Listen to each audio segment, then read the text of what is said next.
space industry officials say this year could be one of the more important in recent memory because of the need to execute on planned major projects.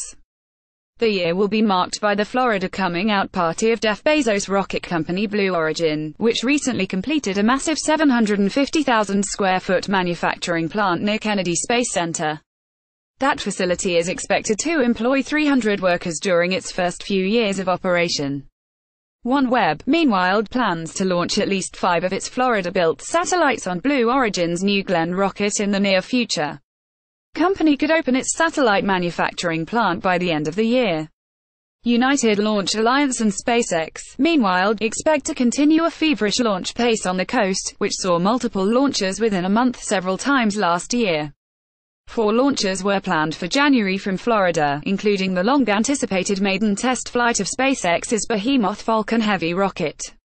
Space Florida has been trying to lure more companies to the region, though President and CEO Frank DiBello wouldn't specify which ones. You'll see a couple of announcements of new companies moving here that add depth to the already growing aerospace and space economic base we have growing in Florida as a whole, he said.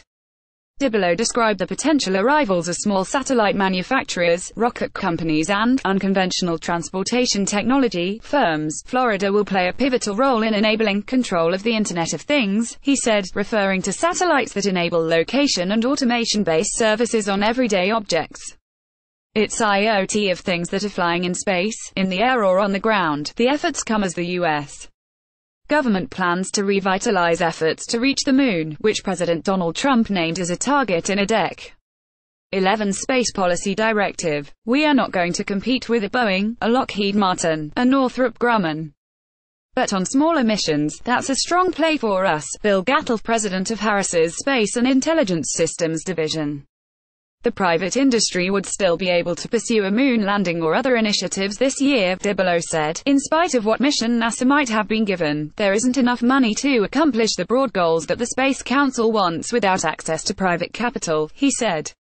We need to quickly embrace what the commercial marketplace can provide. One area that appears set to grow is small satellites. OneWeb will build them in central Florida in a 120,000 square foot facility that's expected to employ up to 250. Melbourne-based Harris Corporation, meanwhile, has plans to build smaller satellites that can hitch rides on rockets into space.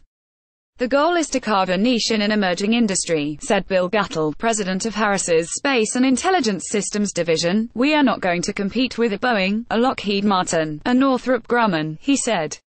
But on smaller missions, that's a strong play for us. The fact that more launches are expected to take off this year have helped make that sector more appealing, Gattel said. A decade ago, a satellite would cost me $140 million just to get it into space, he said. Now I can have a hosted satellite on a rocket for less than $1 million.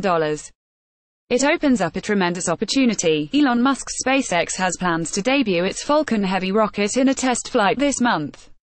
The heavy thrust reusable vehicle, which uses the power of 3 Falcon 9 rockets, would mark an advance in Musk's effort to get humans to Mars. Musk has identified that task as one of the driving missions behind his company.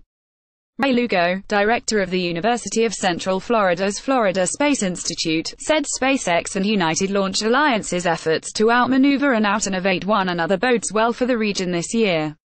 Add in another year of development of NASA's Space Launch System and the Orion vehicle, he said, it establishes a competitive environment with no clear expected outcome just yet. Is this a turning point where instead of being predominantly led by the government, do we rely more on commercial companies, said Lugo, who previously served as director of NASA's Glenn Research Center in Cleveland. Blue Origin's rocket plant throws in another wildcard that should be factored into where the industry goes in 2018. He said, I have a feeling that once he gets to flying, that will be the vehicle everyone wants to fly on, he said. New arrivals will open up opportunities for contractors. Space Coast is home to hundreds of companies that partner up with larger businesses to create components of their launch vehicles or provide other services.